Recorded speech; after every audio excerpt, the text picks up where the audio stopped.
Now, iwewe murume wako, I'm sorry, I'm getting personal. Wakaitawo kunyengerwa here? Ndakaitawo kunyengerwa, prophet.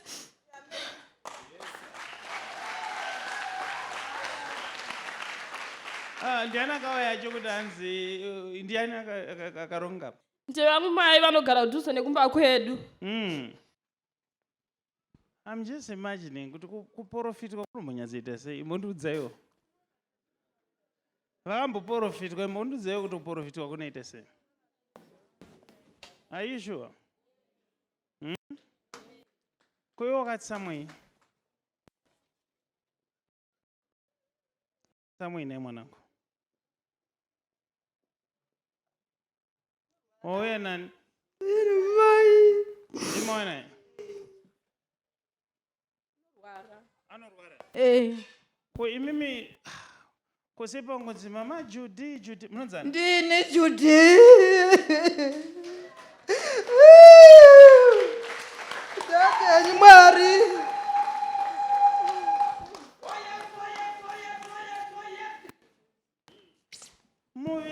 Murinda kudya chichocho munonzana? Nditi Mavinda.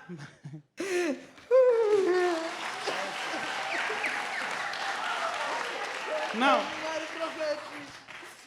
ndoda kuti ndikubatsirei mati mwana wenyu anorwara.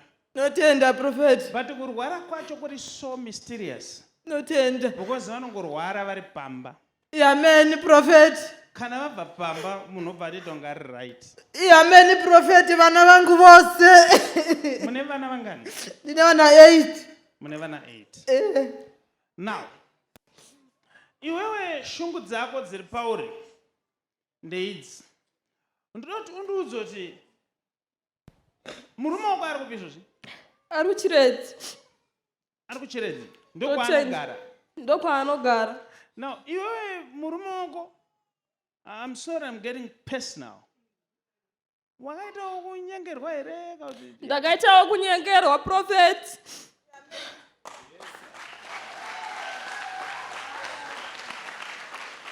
Ndiani akauya chokuti hanzi ndiani akaronga? Akauya achindinyengera. Njevangu mai vanogara kudhuze nekumba kwedu. But I'm not so sure. Because kusipa ngonzi my junior, anonzi junior ndiani? Ndinonzi my junior. I'm not so sure because I'm looking in the realm of the spirit. Ndikuoneswa murume uyu akambenga ine mwe mukadzi before. Yes prophet. But mukadzi akaita kunyengerwa futi. Yes prophet. Iwo ndobva wasvika bvoita kunyengerwa futi. Yes prophet. Iko zvezvaane mumwe wainaye akaita kunyengerwa futi. Yes prophet.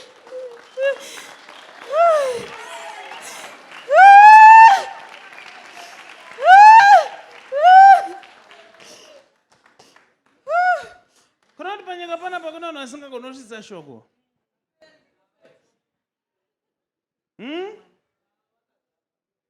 Wotomirira kusvitsirwa shoko. But wona nyaya iri pana. Ndiri kuonesweni, iwe makambogara kuSouth here nemurume? Yes prophet. Ndiri kuoneswa muri kuSouth ikoko vatezvara vakasvika.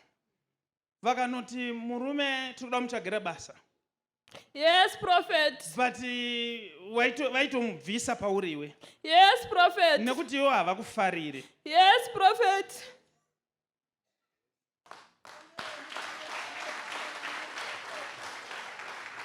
But murume wako anzi abve pauri ndiri kuona zvakatomurwadza. Ndobva ndaona aitonge munhu aida kumbozviuraya. Totenda prophet. Because pane gavi raakaedza kubata. Totenda prophet. Can I go a little bit deeper?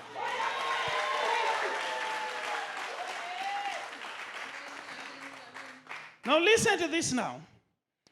Murume aedza kudaro akazongoenda kuna baba. Yes prophet. Pane mazuva aitombouya achikuona. Kusvikira izvozvo haachauya. Nekuti kune mumwe waatsvagirwa. Yes prophet. Vabereki. Nyaya dzerudo musapindirirane. Nekuti ndaona murume iyeye azonyatsozviuraya. Nokuti unokuda kana kuti anokuda. Yes prophet. Asi ndoda ndichengetedza ava. Vesa. Amen, prophet. Nhamo dzenyu dzatoperera pano. Amen, prophet. Amen. Mabva kupi Amen, mama? prophet. Mabva kupi? Kwacheka nyere kwana dabu kako. Kuchi? Panogumira mapurazi. Kunonzi kuchi cheko? Ani? Kunonzi kuchi nzvimbo yacho? Inonzi kwadabwa. Padabwa. Muchaenda kwadabwa. Amen, prophet. Munovateura kuti ndasangana namuprofita Fred. Amen, prophet. Amen, amen, prophet. Munovaudza kuti unonhonga tsono. Amen, prophet. Amen, amen, prophet. You're free now. You're free in the name of Jesus. Bless you. Amen. And I'm not got it. Huh? Marriage yangu wa prophet. Ndiyo yachati achitauraga. Uda kuti murume adzokere. Ndodati murume wangu nomuda prophet, andoti mwana wangu akura achitambura prophet. Ndati vati usiku nesikati prophet. Kana uchitobuda sekutaura kwawaita ikoko, saka munodanana nekuti antu kudo futi but ari kufurirwa kunze akusiye atezvara itai mushe unogara pasi. Goodness yenimesi iriyo amana timret batamutumwa uponesi. Big Sunday yakasiyana nemamwe. Big Sunday service na Prophet Tifredi Musuwe Sunday 1 February 2026. Zviri kuitika kubva na 10 mangwarani kusvika na 4 zuva rovira. Tinenge tiri pa number 11403 kona High Glen Road na Mushayabande Road, Glenora B Muharare. Pane zvihombe zvakakumirira, saka wanikwa uripo panzvimbo. Goodness and Mercy Ministry. Big Sunday nemunhu waMwari Prophet Tifredi Sunday 1 February gore rino 2026. Muchida kuziva zvizere fonai pa namba dzinoti 0712 528 094 kana 0778 059 270. Prophet Tifredi vanoti hazvibvumidzwe kuti paitike chinhu chisina kumbobvira chakaprofitwa.